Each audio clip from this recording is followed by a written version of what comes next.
Let's understand the concept of swapping two numbers in programming. Swapping is a fundamental operation where we interchange the values stored in two variables. For example, if variable A contains the value 10 and variable B contains the value 20, after swapping, A should contain 20 and B should contain 10. The basic flow for swapping involves a few simple steps. Swapping operations are crucial in various algorithms, especially sorting algorithms like bubble sort, insertion sort, and selection sort. Here we can see how different sorting algorithms like bubble sort, quicksort, and merge sort all utilize the swapping concept at different stages. Beyond algorithms, the concept of swapping is also important in memory management at the operating system level. Here's a simplified view of how swapping works in memory management, moving processes between main memory and secondary storage. When implementing swapping in code, there are several techniques to consider. Here's an example of an attempted swap using a call-by-value approach. In summary, swapping two numbers is a fundamental concept in programming, with applications ranging from simple algorithms to complex system operations. It's crucial for developing efficient code and optimizing memory usage, making it an essential skill for every programmer to understand. Understanding how to effectively swap values is just the beginning. Next, we'll explore various techniques to implement swapping in your code. Let's explore the common techniques for swapping two numbers in programming. The most common technique involves using a temporary variable.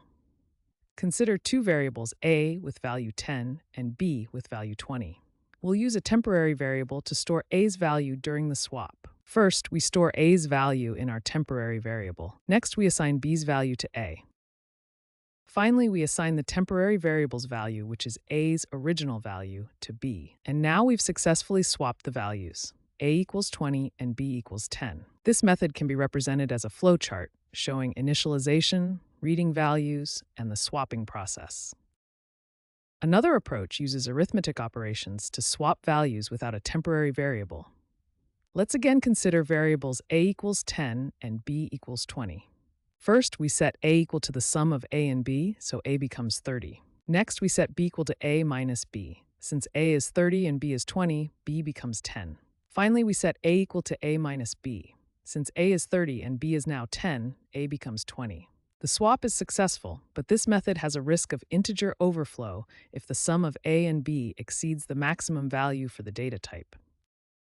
A third approach uses the bitwise XOR operator for swapping values without a temporary variable.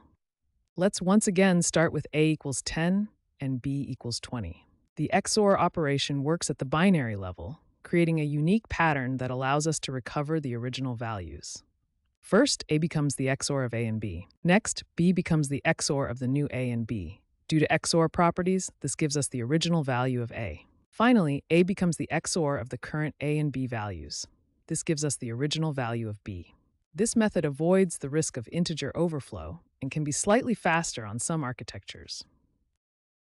In languages like C and C++, pointers can be used to swap values by manipulating memory addresses. Pointers are variables that store memory addresses. They allow us to indirectly access and modify values. Here's a C function that swaps two numbers using pointers. It takes the addresses of two variables and swaps their values using a temporary variable. To use this function, we pass the memory addresses of our variables using the address of operator. After the function call, the values are swapped. The key advantage of this approach is that it allows functions to modify the original variables, which is essential in C where values are passed by copy. In C++, the standard library provides a convenient swap function for most data types. Modern C++ provides a built-in swap function in the standard library, making the code cleaner and more maintainable. Using std swap is as simple as including the algorithm header and calling the function with your variables. The compiler optimizes the swap operation for different data types. Std swap offers several advantages. It's type-safe, optimized for different data types, works with user-defined classes, and makes your code more readable and maintainable. Let's compare these techniques to understand when to use each one. This table summarizes the key attributes of each technique. When choosing a method, consider readability, memory usage, potential risks, and your specific use case. For most general cases, using a temporary variable is recommended for clarity. In memory-critical systems, consider the XOR method for integers. In C++, swap is typically the best choice due to its type safety and optimizations. For function arguments, use pointers in C and references in C++.